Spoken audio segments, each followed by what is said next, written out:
You wanted the best. You've got the best podcast. The hottest podcast in the world. The Chris Voss Show, the preeminent podcast with guests so smart you may experience serious brain bleed. The CEOs, authors, thought leaders, visionaries, and motivators. Get ready. Strap yourself in. Keep your hands, arms, and legs inside the vehicle at all times, because you're about to go on a monster education roller coaster with your brain. Now, here's your host, Chris Voss. I'm Chris Voss here from thechrisvossshow.com. There you go. Welcome to the big show, my family and friends. We certainly appreciate it. When the Iron Lady sings it, that makes it official. You know, for 14, 15 years, I had to sing that line, and we just got tired of it, and it was time to hire somebody else who's better at it. Anyway, folks, welcome to the big show. As always, we bring you the most smartest, most brilliant minds on the show. The CEO, the CEOs, there's more than one over 15 years. The billionaires, the White House advisor, presidential advisors, the governors, the Congress members, the U.S. ambassadors, the astronauts, the TV and print, Pulitzer Prize winning journalists and authors on the show. And they come and they bring you this distilled version of their life journeys, their stories, their lessons. And as we always say on the Chris Voss Show, stories are the owner's manual to life, or not. There you go. Anyway, we have a returning guest that we've had on every year for CES. He's a good friend of mine. Gary Shapiro is going to be joining us on the show. He is the president and CEO of the Consumer Technology Association, which represents over 1,500, I'm sure this number is probably outdated, consumer technology companies, and owns and produces the Consumer Electronics Show, CES, it's known by. And we're going to be talking about what's going on next week with the CES Show 2024, and he's acclaimed author, lobbyist, and president CEO. Welcome to the show, Gary. How are you? Chris, it is great to be back on your show. It means that CES is really happening. There you go. It's not official until you're on the show every year, Gary. That's how it works. Yeah, I don't know if this has been a continuous stream, but I feel we do this and things happen that are nice, and CES goes well. So there you go. There you go. So give us a There you go. Well, we try to be. So there you go. Give us a 30,000 overview of what CES is, maybe for people who don't quite know, and what show you put on there. Well, CES is the most powerful tech event in the world. It's where people come with amazing new innovations, and they get together from around the globe. It's probably, by our research, is the biggest U.S. event in terms of attracting people from overseas of any type, including sporting events. So we're expecting around 130,000 people we may reach, and more than 1 out of 3 of those people will be from outside the United States. So you're figuring over 40,000 people coming from outside the U.S. And we'll have, I don't know what numbers you saw, but they became outdated quickly in the last several weeks. We're over 4,000 exhibitors now. We'll be in over 2.5 million net square feet of exhibit space, and that will include 1,200 startups. And it's just the biggest show of many types and many different vertical categories. So the big thing is it's a trade event. It's not open to consumers. And we attract these people from around the world who are focused on innovation because they want to see the coolest, newest things. They want to solve big problems, and they want to see each other to do deals. There you go. As someone on our live feed says from Facebook, it's that time of year again. Have you considered lobbying Congress to change the term January to a CES show month? Congress has bigger problems than that. And you know what? Last year, we didn't have a Speaker of the House during CES. And, this year, Congress is trying to get an immigration and funding bills, and they have important work to do. And I would never, ever try to tell them what to do on the big issues like that.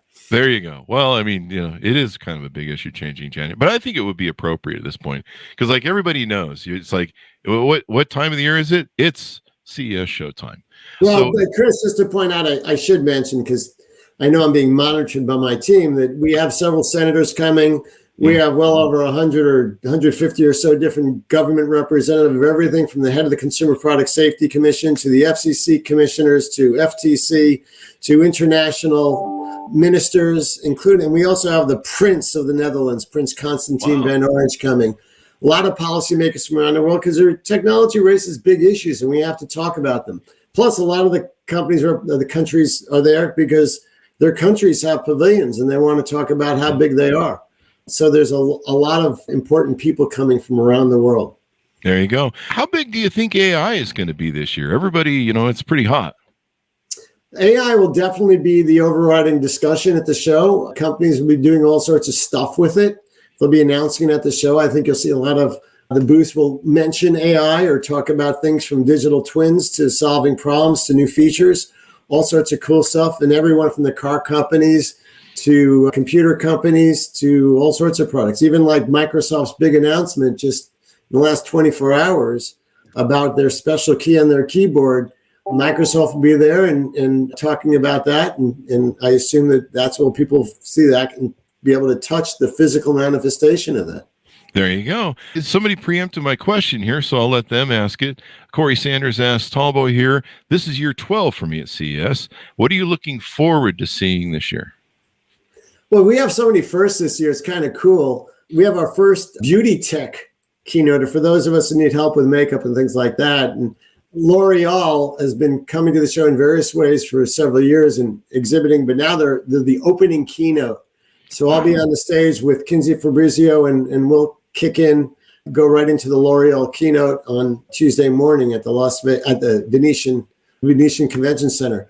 But also, we have some other great keynotes, like the first time physically present. Not only will the CEO of Walmart be keynoting, but Walmart will have an activation on the show floor showing what they could do with technology. Also, CEO of Siemens, another European company, keynoting. There's such a big company in so many different categories, especially AI with digital twins. And then a health company, Elevance Health, which is a huge, huge healthcare company speaking. And we have our first, in a sense, infrastructure company keynoting, HD Hyundai from Korea, which makes big boats. In addition, Hyundai also will be there with a different portion of the company showing their cars, including the Kia cars. Both the first time ever they've had Hyundai and Kia cars at CES. CEO of NASDAQ will be speaking. CEO of Best Buy will be speaking. CEOs of Intel and of Snap, and about 950 other speakers will be there. So I look forward to the conference programming, but of course, walking the exhibit hall is really exciting. There you go. We had the previous CEO of Best Buy on this year for his book. So this is going to be exciting and stuff, all the different things that are going into it. I don't know how long CES has been doing this. How long has the CES show been going on for now? So CES started in 1967 in New York City and moved to Chicago in June.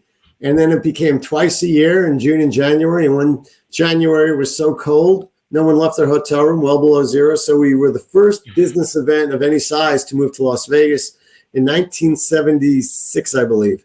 This is all before my time, although I know I look older. And then the Las Vegas show got very big and the Chicago show kind of shrunk. There wasn't much going on in the industry and it went away. And now the Las Vegas CES event is almost always, the top of the trade show list in terms of largest size by most measures, not only in the US, but probably in the world.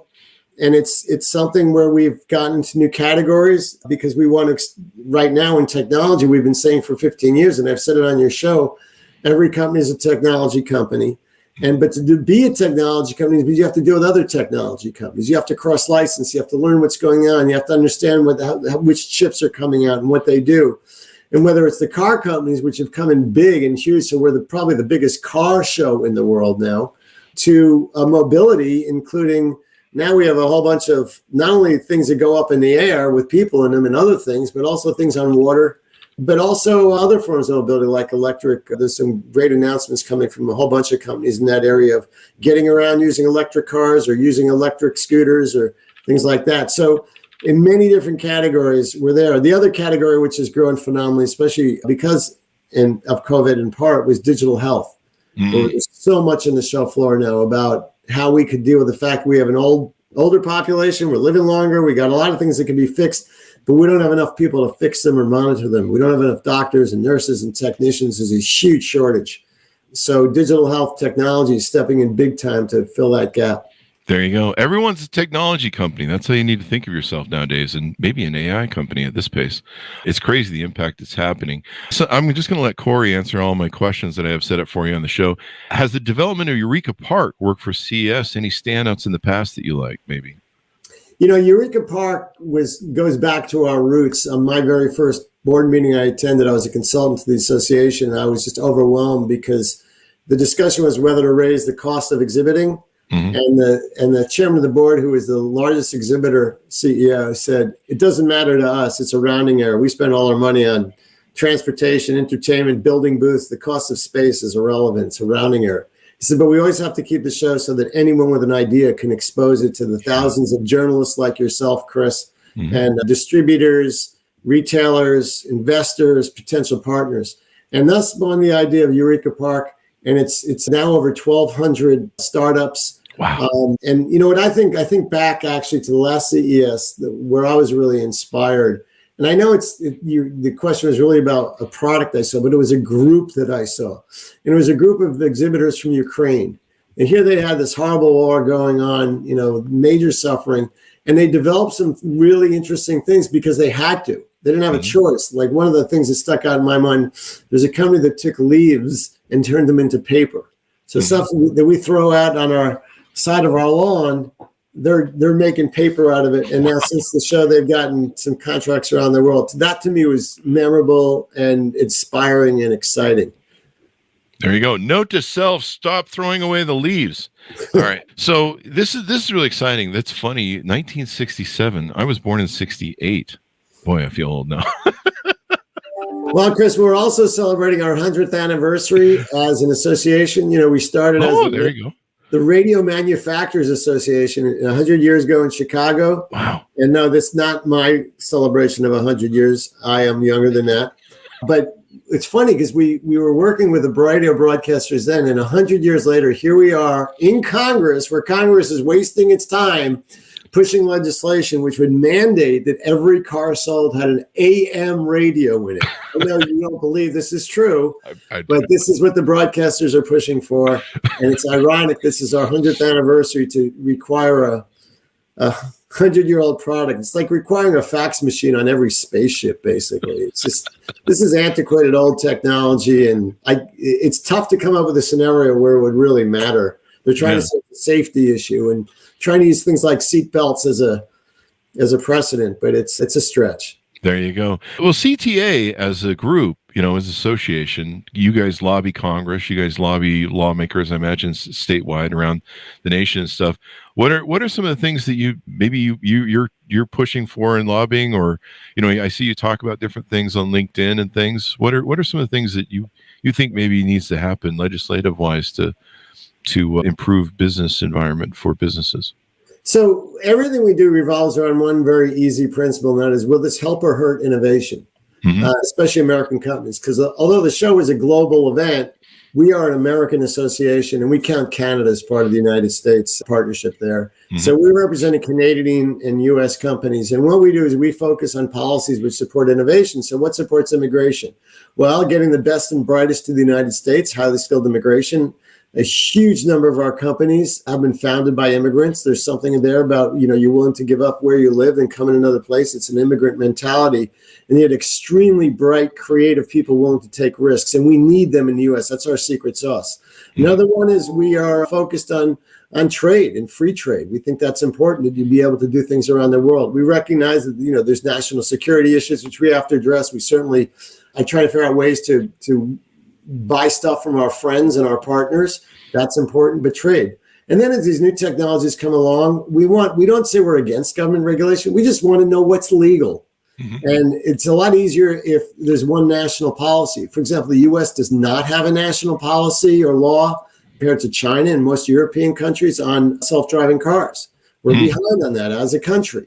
It's really horrible. And it's the trial lawyers and frankly, the unions, which have bottled it up in Congress. There's a whole industry that relies on people getting hurt and killed. The carnage industry of everyone from the lawyers to others that make money off of that. But that would solve a lot of our healthcare problems and backups if we could reduce the number of car accidents, which we can technically. We just can't do it legally at this point. Yeah. And there's things like privacy, where we don't want to be like China, where there is no privacy and they're surging and beating us on artificial intelligence. We don't want to be like Europe, where everything is about privacy and there's not that much innovation in the AI area because of that. We want to be Goldilocks right in the middle. And that's what we're advocating for. And we need national laws. Having these laws where each state does things, whether it's on right to repair or on privacy is just a recipe for disaster for American businesses and takes away the biggest competitive advantage that we have as American companies. And the other thing we want to do is for the administration to stop attacking our best companies and stop telling Europe how they could sue them and extort money from them, whether it's Google, Meta, Facebook, Apple, anyone. And we literally have American government employees in Europe instructing Europeans how to sue our country, how our companies. This is the height of insanity. We have the chairman of the Federal Trade Commission who does not believe big companies should be allowed to buy small companies. So what's happened in the last year? Investment in small companies and entrepreneurs and innovators has dried up because if you're an investor, you need an exit. And you can either go public or you could sell to a bigger company. If the big companies are blocked, as they are today, because they sue or they threaten to sue, so they have chilled the money. Now, look, higher interest rates are a factor there also. I get that. But our own federal government, this administration, is clearly not as helpful as they should be. In fact, they're harmful to innovation and startups. Yeah. And innovation is everything. I mean, people don't realize, I think, when I hear people talk about, well, we need to overregulate AI, maybe we need to stop it. There's been arguments from Silicon Valley on stopping any AI innovation. But people don't realize, like you said, China is at it. I know Russia's doing their own AI. Every company in the world is probably trying to get an edge. This is the new future vision and technology. So yeah, we've got to be innovative to win. We're not in the 1950s anymore, where we're the biggest market in the world, and I think we're still the biggest market in the world technically, or I think India crossed us, but we're just not always going to be number one guaranteed by our size and market. So we've got to keep our edge. I couldn't agree with you more. It is not God-given that we are going to be as strong as we are, and we're doing a lot of really, really not helpful things as a country. It's not only our divisive politics, it's the fact that we have anti-innovation policies out there in almost every way. And it's, some things are, in fairness, like, for example, the Senate had a series of informal hearings, which I participated in, on artificial intelligence on a bipartisan way. And they're taking a very thoughtful approach to how AI could be best served in the country in terms of a policy. And, I think there's a consensus. We need a national policy. Companies need to know what's legal. But this idea of there was a crazy idea that even smart people like Elon Musk were pushing for a while, but so let's stop AI for 6 months. I mean, that was crazy. Yeah. It's like the bad guys will ignore that. And meanwhile, the good companies that follow, or our companies will have to go follow that. And so that idea is a dead idea, fortunately. But we just did some research. We found that it's only about 5% of the population which thinks AI is a bad thing that's going to cause a major problem. I think most people have good thoughts about AI. They see the solutions that are out there. It's already being used in companies to take out a lot of the boring work in companies.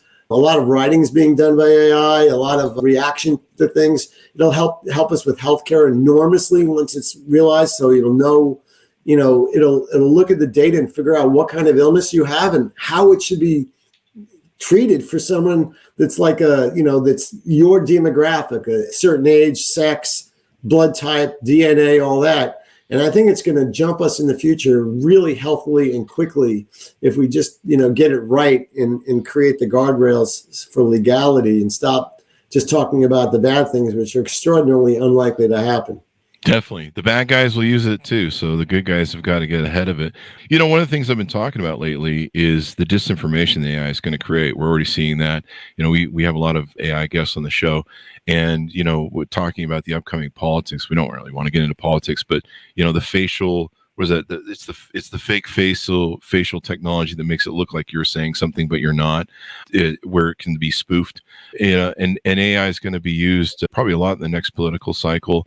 And then, of course, there's all sorts of distribution. I have people reaching out to me going, hey, we want to use your likeness to create a website, and you'll be your own AI bot. And I'm like, no, because I'm going to give you licensing to my persona or my personality and 15 years of our data. And then I don't have to fight you over it because you're going to have access to it. And so I'm starting to think from a person, I think a lot of people are, that are smart about the business is, how is my likeness going to be used, the control of it? We're seeing the copyright lawsuits and all those sort of things where people are fighting over ChatGPT and the training and different things that are going into it. So it's going to be an interesting few years as to how that plays out and what goes on. For my next book that's coming out in October, and we got to plug your book too, that's coming out in third quarter, I'm interviewing a lot of CEOs, and one of the things I'm hearing a lot of is people are wanting to move to nearshoring. Have you heard this term? I'm sure you have. Oh, absolutely. We have if you're writing a book, we have some research we can give you, which is very interesting. Love to see it. But are you seeing? Hired Kearney, the big consulting firm, to look at it because there was proposals in Congress to just cut off all imports or cut off all imports from China. And we said, that can't be done without creating a major disaster. Obviously, as I indicated earlier, national security, that's a good area of focus. But what we've advocated is go to your friends. BFF, best friends forever. Go to people like Japan and Korea and Europe. We share our democratic values. Even Vietnam and India, where we have trade agreements, and try to figure out there and figure out what it is that you're good at in trade. We don't have the workforce. We don't have the capability to build factories. Even this CHIP Act, which is well-intentioned, first of all, we don't have the skill. It's going to take longer than everyone thinks it is to get those factories built. And second, because we don't have the people here with the skills to build those type of factories. Yeah. And second of all, the administration took a good thing and they layered on it all these requirements. You have to have nursery facilities. You have to pay the prevailing wage for everyone that's building the constructing the factory. You have to do all these things that make it much more expensive for companies to do it, which make no sense at all, frankly. Yeah. But that's politics. So nearshoring is a real issue. We have a lot of data. We did all these studies about what should be built where and how we should do it with our friends. But basically, it falls under best friends forever. Let's work as a country with our friends and build up those relationships. There you go. I mean, from what I'm hearing, and I think there was something else I just read on LinkedIn last week. Nearshoring is, there was so much, conundrum over all the different supply chains and what was going on with COVID and stuff. There's the China rattling the sabers on Taiwan and the chip issue there. And so nearshoring, it seems like a lot of it's moving to Mexico and Canada and different things. So it'll be interesting to see how this all plays out. Yeah, it should be very interesting. Nearshoring is a real, I think, movement, and I think it's real. I mean, we even see, you want to talk about nearshoring, and you can see this at CES. There's a lot of solutions that people have just for agriculture, for example, or food production, things like that. I mean, we have a relationship now with the United Nations. Not only did they, last CES, we work with them on promoting these fundamental human securities like the right to not be hungry, the right to food, the right to healthcare, the right to clean air, the right to clean water, the right to personal security. But they've added a new one. And the new one, I was pleased to announce it with them at the United Nations itself in the fall. And that is the right to access to technology to solve all these other problems. So I think that's really good for us. They'll be at I'm breaking news here, Chris, because I don't think we've announced this. But at the opening keynote, we will have a representative from the United Nations talking about why they added this new right and what they're doing with all these other things. There you go. Now let's get a plug in you have a book coming out, and somebody's already kind of put up a thing for it, Pivot or Die, I believe, in the third quarter you mentioned of 2024. Yeah, that's another big news story you're breaking here. I don't think that's public yet. It's on the internet. I was Googling your bio and books, and I was telling your staff this before the show. There's somebody who's put up a pre-sale for it. That's how I found out about it. I didn't know that. I'll have to Google it myself. Yeah. Well, maybe you should send them a C&D for the title is Pivot or Die. I mean, I have a publisher's contract with Harper, or we do, I should say. CTA does, my employer, with HarperCollins, who've done the last two books I wrote. But yeah, if that's the title, that's the title. But there's some controversy over that. I like the title. I mean, it does have a certain finality to it. The die word is, I usually say innovate or die has been what I've been saying for 15 years, but pivot or die can work as well. But it really talks about, in the context of COVID, what we've learned, how we shift quickly. And the fact is that everyone in life, from companies to people, take a picture of the world as they see it at that moment, and they think that's going to stay the same. But the only thing certain in life is that everything's going to change. And you have to be ready for those changes, and you have to deal with those changes. And, we could have a long discussion about COVID and how we dealt with it as a country and as people. But the important thing is that, some companies did well and some companies did not. And I like to talk about both examples in different ways of how you pivoted, what you do. I mean, personally, we pivoted. I mean, I even talk about this. My wife, who you've met, is a doctor, and she figured it out like in January and came home and said, Gary, the whole world's about to change. This is the most serious. I just heard this radio story about this little city in China that's like, we've been there. We know what that means. This is coming to the United States. So how do we respond to that? What do we do? What do we do as an organization? I mean, you might recall we canceled the physical show in Las Vegas for 21. And we did it we made the decision in May, and we announced it in June or July. And people were angry at us. Like, why would you cancel the show? Everything will be cured by then. It's like, no, it won't. And, so anyway, there's the story there is two things. One, if you have some information that's important, you better act on it and consider it and go through the likelihoods and the ratios. And you have to be ready to move. You have to be ready to move quickly. And so let's get a plug in for your I think you have 2 other books, Ninja Future, Secrets of Success in the World of Innovation, and Ninja Innovation, The Killer Strategies of Successful Businesses. If you want to go back, there's The Comeback. There's The Comeback. There you go. Followed by Mark Cuban. Mark Cuban. There you go. One of those on the internet. There you go. And Mark will be at CES. Not only will he be speaking on a panel, but he will be there as part of, I don't know if it's okay to pitch another TV show. Go.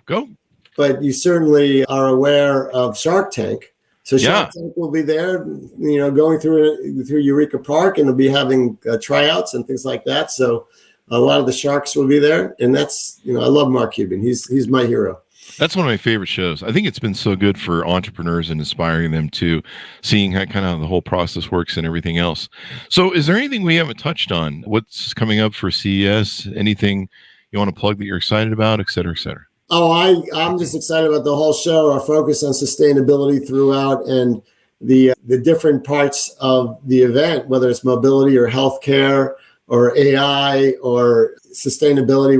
We're just in so many different areas right now that it's an inspiring event that starts the year off on a positive, optimistic note. We'll have almost 5,000 press there, like yourself. So it's a global event, and a lot of your audience I know would be qualified to go. It's not too late. You could sign up, but you have to prove that you're affiliated with the innovation industry and world, whether you're a reporter, a distributor, a retailer, an investor, whatever. And that will get you into CES. There you go. The cutting edge of technology. There was one more question I had for you. Since 2020, you guys have been doing an online version where people can tune in if they're not at CES.